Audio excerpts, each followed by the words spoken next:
I've said it before and I'll say it again. I love computers. I'm a little nerd boy, and I've always been fascinated by the idea of hacking. Even before I really knew what that was, it just seemed cool. It was a mysterious world that only a select few understood. But it doesn't need to be mysterious. It's actually a pretty chill place, and I'd like to show you around. But first, a word from our sponsor. All right, so there's this brand called Mischief, and every 2 weeks they do a drop. What's a drop, I hear you ask? Good question. See this?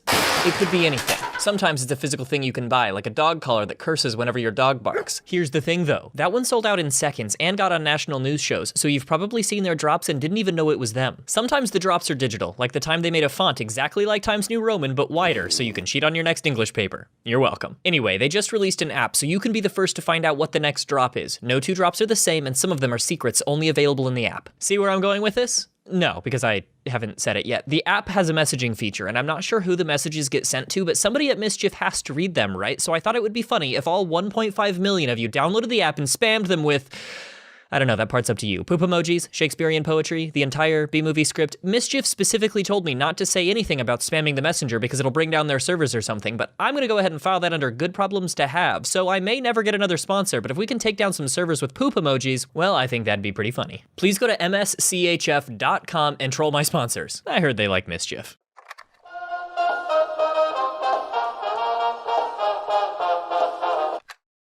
What is hacking? Most people probably think it's illegal, and to be fair, sometimes it is, but the definition that I like is getting technology to do something that it wasn't originally supposed to do. Sure, that could be something like hacking a bank's computer to give you $1 million. It certainly wasn't supposed to do that. But it could also be jailbreaking your phone, and there's nothing illegal about that, no matter what Apple wants you to believe. So when I was young and fascinated by the idea of computer hacking, I would search the internet for how to hack and read tons of articles and blog posts about how computer systems work and how to break into them. But one time I made the mistake of trying to share that passion with my sister. All she saw was a big old juicy opportunity to get me in trouble. She was like, "Mom, Tim Tom's hacking into the government. He's gonna go to prison." And I was like, "Nuh-uh, hacking isn't necessarily illegal. It's just about getting computers to do stuff that the original designers never intended." And Mom Tom was like, "I'm not doing this right now." Despite my sister's best efforts, I learned so many cool hacking tricks that I was basically Keanu Reeves. The only problem was, a ton of the information I found was outdated and super worthless. For example, back in the 90s, when you put a quarter into a payphone, it would play certain tones down the line to tell the phone system that you paid. But if you recorded those tones on something like a tape recorder and played them into the handset, the phone system would think that you paid and let you make calls for free. Neat. But back when I tried it, payphones had switched to digital systems that weren't vulnerable to that hack, and modern payphones don't exist.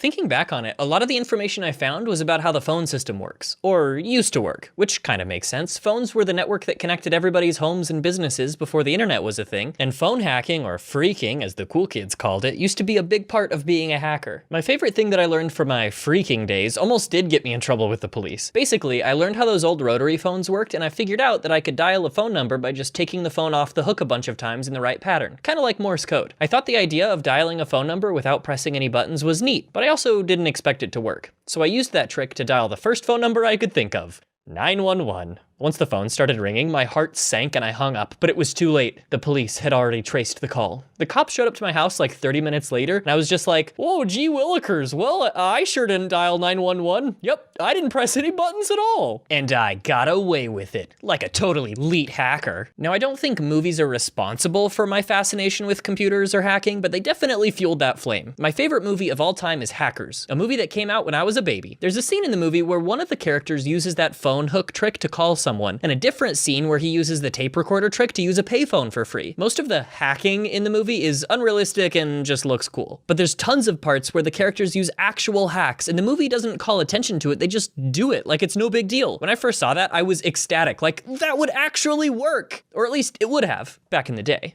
Nowadays, hacking doesn't revolve around the phone system nearly as much, and as I've gotten older, I'm usually less interested in breaking stuff. But I still think that mentality is a great way to look at the world. Instead of accepting things as they are, or as they were intended to be, approaching everything with a little bit of mischief just makes life more interesting.